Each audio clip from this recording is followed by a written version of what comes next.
When I was a kid, I had a thought. What does it mean to be a hero? Now,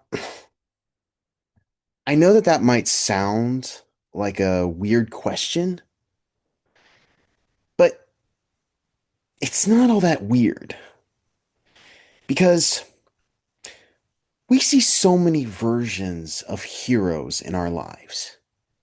From the everyday heroes who save us from criminals to fires to natural disasters to the enigmatic superheroes we see in popular culture. And as someone who has been glued to the television set ever since I was little, and I imagined myself as the heroes uh, in my favorite TV shows walking around the school campus, I've often thought, what makes them heroes? Is it the suits? Is it the symbols they wear on their chests? Or could it be something more? Could it be that a hero is something that's always been there, but we've just never thought about it? And then I think, well, if they can be heroes, then why can't we all be heroes? And if we are, what are we the heroes of? Well, today we're going to find that out. When I was 8 years old, I was diagnosed with high functioning autism, or Asperger's syndrome, or level 1 autism, if you prefer that designation. And with that diagnosis came three challenges. The first was the inability to learn. The second was the inability to socialize. And the third, and you're going to possibly find this to be the most ironic and the most amusing, the inability to communicate. I know. It's weird, right? Because what am I doing right now? I'm communicating, right? So, how in the world did I get from there to here? Well, I'll tell you. See, when I was diagnosed, my doctors, specialists, therapists, even my special education teachers, yes, even the people who were responsible for my well being, who were responsible for making sure that I could survive, they all told me and my family that I would never be able to graduate high school, that I'd have to live for the rest of my life with my family. Now, I want you to really think about that for a second. An 8-year-old boy is told he's never going to graduate high school? His destiny already determined? Well, if this was your child, how would you react? You'd want to care for them, right? You'd want to make sure that they were okay. And that's something that's really important because no man or woman is an island. We all need help. And I truly believe that if you try to live in this world without the support of others, without the support of your family, of friends, of any resource that's available to you, then you're being both arrogant, selfish, and stupid. And you're not going to be able to succeed. Well, my family did just that. They took care of me. They loved me.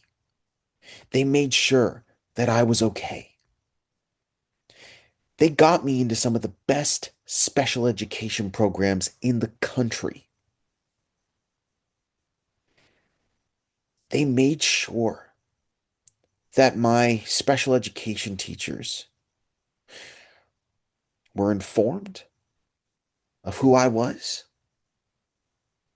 but they didn't try to control the situation.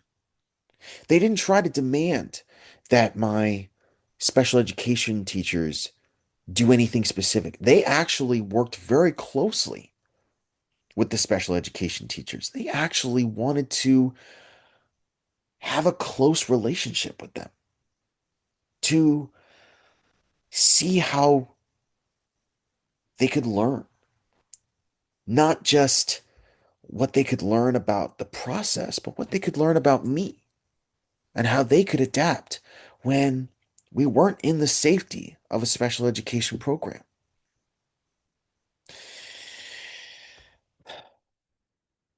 And what did I do?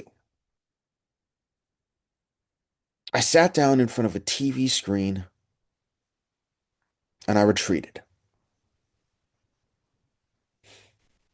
In my mind, I was curled into a fetal position and I was crying.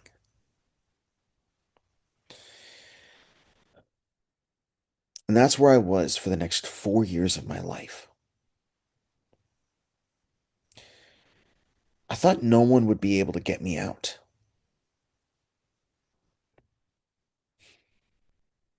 Until one day, when I was 12, I heard a voice and I felt a hand pull me out of that darkness.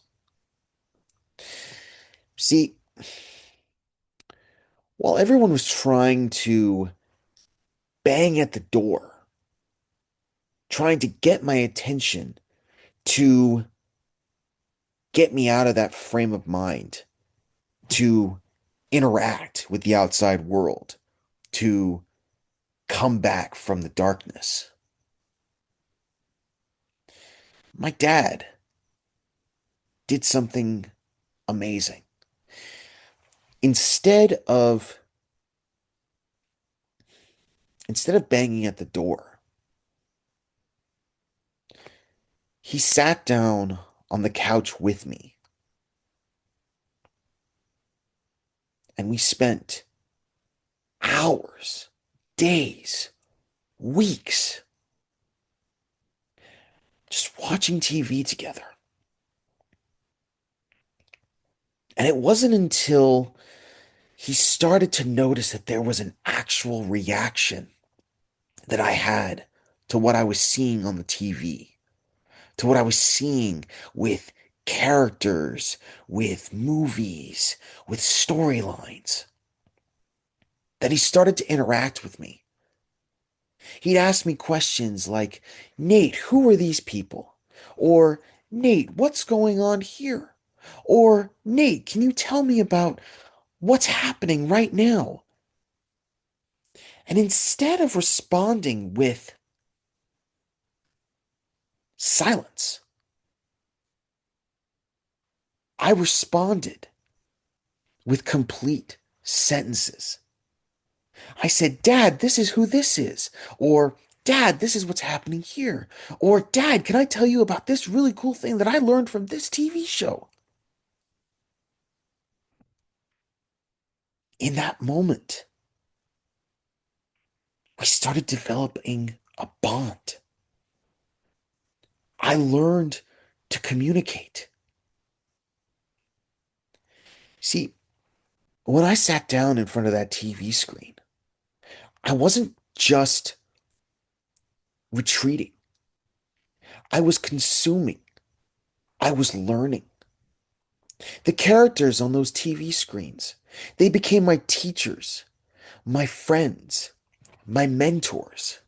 They taught me complex concepts, advanced rhetoric. I would take words, phrases, complete sentences, complete ideas, and I would repeat them in the real world. To anybody else, beyond my parents and myself, these would seem like random blurts, total nonsense. But to me, I was talking. Not very well, but it was a start. Jump 2 years later, when I was 14, I got into high school. I made it. But I wanted to make the most out of my high school career. So I joined a team. Oh, man. I could have chosen anything. I could have chosen the chess club, the glee club. I could have chosen not to do anything, but I wasn't in the best of shape. I had to lose weight. So I joined the wrestling team. Oh, that ended up being the best decision of my life. I had no idea what I was going to be in for, much less what was going to happen. That first day, I remember it so vividly. I remember stepping onto that mat and thinking it was going to be the best thing in the world. And before I knew it, I was sweating bullets. I was sucking pond water. I thought, God, what did I get myself into? And if you talk to my coach, he'd say, this was a kid who would never be able to wrestle because he couldn't be touched. And he was right. I couldn't be touched. I couldn't have somebody touch me on my shoulder, much less grapple with on the wrestling mat. So, how in the world was I going to be able to wrestle? But it ended up working. It ended up being the best thing that could have ever happened to me. I became lean. I became strong. I went from 235 pounds to 185 pounds in my first year. To me, that was a monumental achievement.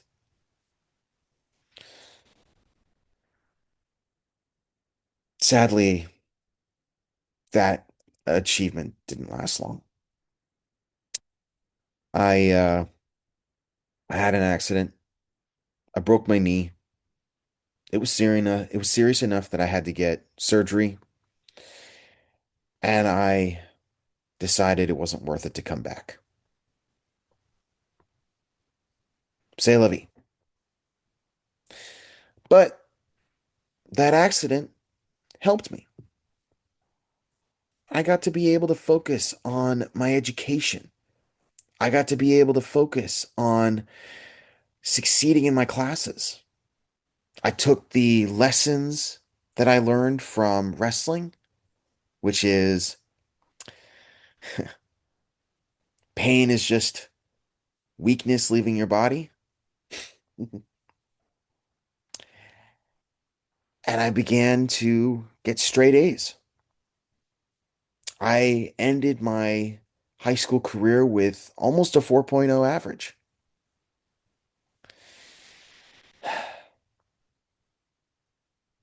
When I was 17, I graduated high school. I did it.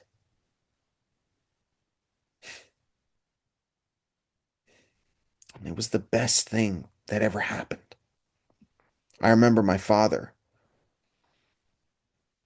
screaming, "Way to go, Nate," on graduation day. I felt like I was walking on air. And I was ready to take that next step.